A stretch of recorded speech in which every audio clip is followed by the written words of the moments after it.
मैं सोचता हूँ कि संक्षेप में हमें इस बात का जिक्र करना चाहिए कि आखिर महिलाओं के लिए अलग से दिवस क्यों बना।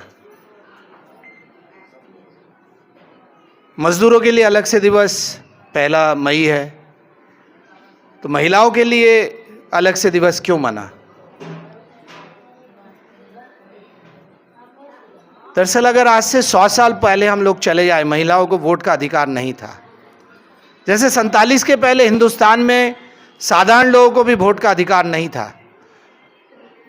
अगर हम लोग आज़ादी के पहले का इतिहास पढ़े या बाबा साहेब की किताब भी हम लोग पढ़ें, तो यूनिवर्सल सफरेज की जो बात है, जो तमाम लोगों को वोट का अधिकार नहीं था, जमींदारों को था वोट का अधिकार, जिनके पास जमीन थी उनके पास वोट का अधिकार था। तो इसका मतलब हिंदुस्तान के बहुदाय दलित, हिंदुस्तान के बहुदाय मेहनतकश, हिंदुस्तान के बहुदाय कमेरा वर्ग, उनको वोट का अधिकार नहीं था। उसी तरह भी अगर हम लोग देख ले, पूंजीवादी जो देश है, चाहे वो अमेरिका कहे चाहे वो इंग्लैंड कहे, जो इंग्लैंड के लोग हमारे ऊपर राज करने आए थे, जिन्होंने 200 साल हमें गुलाम रखा, उन्होंने भी अपने अधिकार, महिलाओं को वोट का अधिकार नहीं दिया था। ये तो महिलाओं का संघर्ष था, जिसके अंदर काले महिलाओं का संघर्ष एक प्रमुख संघर्ष रहा। उस महिलाओं के संघर्ष ने वोट का अधिकार दिया।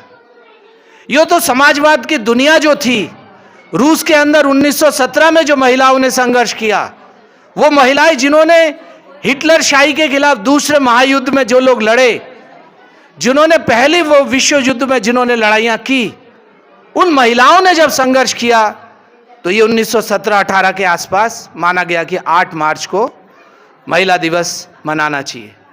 8 मार्च की तात्पर्य सिर्फ ये बात नहीं है कि वो महिलाओं का अधिकार होना चाहिए। एक जाहिर सी बहुत छोटी बात है, वोट का अधिकार महिलाओं को होगा नहीं होगा, कहने के लिए तो बहुत अच्छी बात है, आदमी और औरत बराबर होना चाहिए, एकदम बराबर होना चाहिए, लेकिन क्या उसको अधिकार है? ये अधिकार महिलाओं ने संघर्ष के जरिए से लिया। ये पुरुष प्रधान समाज ने नहीं दिया। हमारे कुछ साथियों को ये एक तकलीफ हो सकती है, पितृसत्ता के खिलाफ संघर्ष करना, ये बहुत सारे लोगों को तकलीफ होती है, खासतौर से पुरुषों को तो तकलीफ होती है कि एक पुरुष वो नौकरी में जाएगा और नौकरी पर घर के आने के बाद बोलेगा कि जो है चाय बना और खाना बना और बच्चों के लिए तैयार कर, और महिला जब नौकरी से 8 घंटे घर वापस आएगी तो वो कहेगी, उसको क्या बोला जाएगा कि जाके जो है चूल्हा पकड़। तो यही तो अधिकार है, ये बराबरी नहीं है।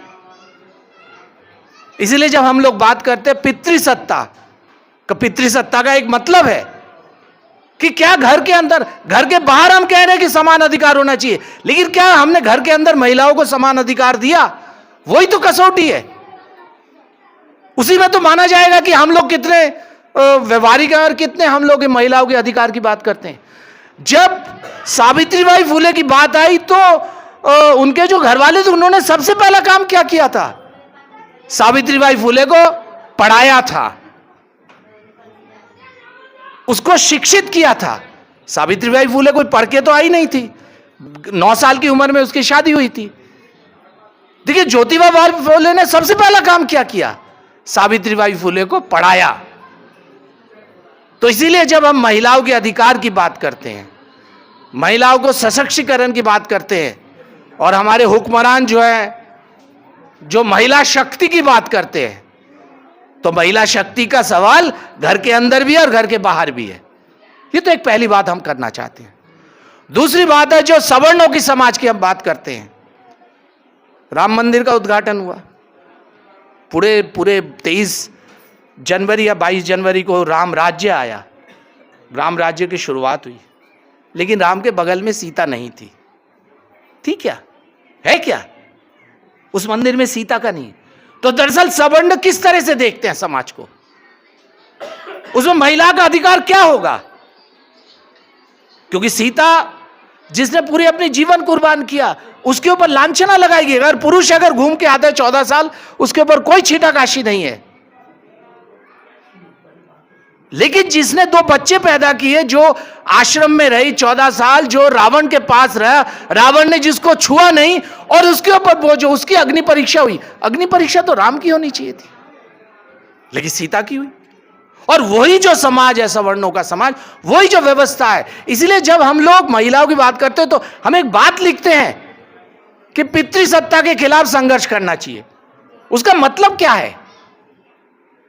उसका एक मतलब है कि बराबरी का दर्जा सिर्फ समाज में वोट का दर्जा नहीं है। बराबरी का दर्जा समाज के अंदर है, बराबरी का दर्जा घर के अंदर है। कि बेटा तो जाएगा पब्लिक स्कूल में और बेटी जाएगी सरकारी स्कूल में, यह नहीं हो सकता। तो इसीलिए हमने कहा कि जब हम अंतर्राष्ट्रीय महिला दिवस, और खास तौर से हम लोग इसको और आगे जाके देखते हैं, ये सिर्फ अंतर्राष्ट्रीय कामकाजी महिलाओं का दिवस है। अंतर्राष्ट्रीय महिला दिवस जो लोग मनाते हैं वो लोग फैशन शो करते हैं, वो लोग गुब्बारे उड़ाते हैं पिंक कलर, लेकिन हम लोग इसको अंतर्राष्ट्रीय कामकाजी महिलाओं के दिवस के तौर से मनाना चाहिए। मेहनत करने वाला महिला, जो महिला कतरन छाटती है, जो महिला फैक्ट्री में काम करती है, घर बनते वक्त, अभी घर बनता है तो पुरुष अगर बेलदार होगा तो 600 रुपया, और महिला बेलदार होगी तो 400 रुपया, 500 रुपया। तो जब हम लोग महिला दिवस मनाते हैं तो हम लोग को इस बात का जिक्र करना चाहिए, समान काम पर समान वेतन, बराबरी का दर्जा। क्यों बराबरी का दर्जा नहीं मिलेगा? धागा काटने वाला एक्सपोर्ट में जो है उसको 10,000 मिलेगा, और अगर धागा काटने वाली महिला होगी तो उसको 8,000 रुपया मिलेगा। क्यों ऐसा दर्जा? क्यों? तो बात सिर्फ महिला दिवस को हम लोग सिर्फ महिलाओं के दिन के तौर से ना मान के हम लोगों को मानना चाहिए कि महिला दिवस जो है, ये महिला दिवस पुरुष प्रधान समाज के खिलाफ। हमने दुर्गा को जो देवी बना दिया, अरे बहुत अच्छी औरत थी, दो समाज के लिए बहुत कुछ किया, काली को देवी बना दिया। क्यों? जिसने समाज के अंदर संघर्ष किया, जिन्होंने समाज के अंदर, जैसे मैं बार बार एक बात कहता हूं, सावित्रीबाई फुले को देवी मत बनाइए। सावित्रीबाई फुले एक जिंदा इंसान थे, खून और मांस के इंसान, जिन्होंने महिलाओं के देवी बना के आप चढ़ा देंगे तो उसके बाद जो है भगवान हो जाएगा। भगवान से हमें ज्यादा फिर लेन देन नहीं रह जाता, इंसान से हमारा लेन देन है। तो फिर बार बार कहा, मैंने उस दिन भी इस बात को कहा, आज भी इस बात को कहा, सावित्रीबाई फुले को जीवन के आदर्श को समझना चाहिए। उसकी भक्ति ना करे, उसकी पूजा ना करे, उसके जीवन से सीखे। तो जब हम लोग अंतर्राष्ट्रीय महिला दिवस मनाते हैं तो उसके अंदर हम लोग 2-3 चीजों बात का हम लोग जिक्र करना चाहते हैं। मैं अपनी तरफ से इसको लगातार बोलता हूं कि ये महिलाओं के सशक्तिकरण का मतलब यह है कि वोट का समान अधिकार। घर वाला ये बोल के जाएगा कि फलाना उस पर वोट डालियो, ऐसा नहीं कि फलाना चिन्ह में वोट डाल के आना, ऐसा नहीं। जो उसको लगता है, जिसने समाज के लिए काम किया, उस हिसाब से वोट। एक दूसरी बात, हमें घर के अंदर बच्चों की बराबरी करना चाहिए। हमें अब घर के अंदर आदमी और औरत के अंदर, अगर कामकाजी महिलाएं हैं, दोनों के अंदर विरोध नहीं करना चाहिए। और तीसरी बात है, हमें ये जो आज का जो समाज है, ब्राह्मणवादी समाज, जिसमें महिलाओं को धीरे धीरे धोम दर्जे में लाया जा रहा है। भागवत जी कहते हैं, आप जानते हैं ना, मोहन भागवत RSS के, वो कहते हैं महिलाओं को बच्चे पैदा करने चाहिए, घर के अंदर जाना है। तो क्या महिला यही मशीन है? यही तो RSS की चिंतन है, महिलाओं को बच्चे पैदा करना और घर का संभालना चाहिए। तो ये तो पूरा चिंतन हुआ ब्राह्मणवादी समाज का। तो इसका हमें विरोध करना चाहिए। और मैं बहुत आभार हूं कि आज इस तरह का कार्यक्रम आपने किया, और मुझे बुलाने के लिए बहुत बहुत शुक्रिया। इनकलाब जिंदाबाद, अंतर्राष्ट्रीय महिला दिवस जिंदाबाद।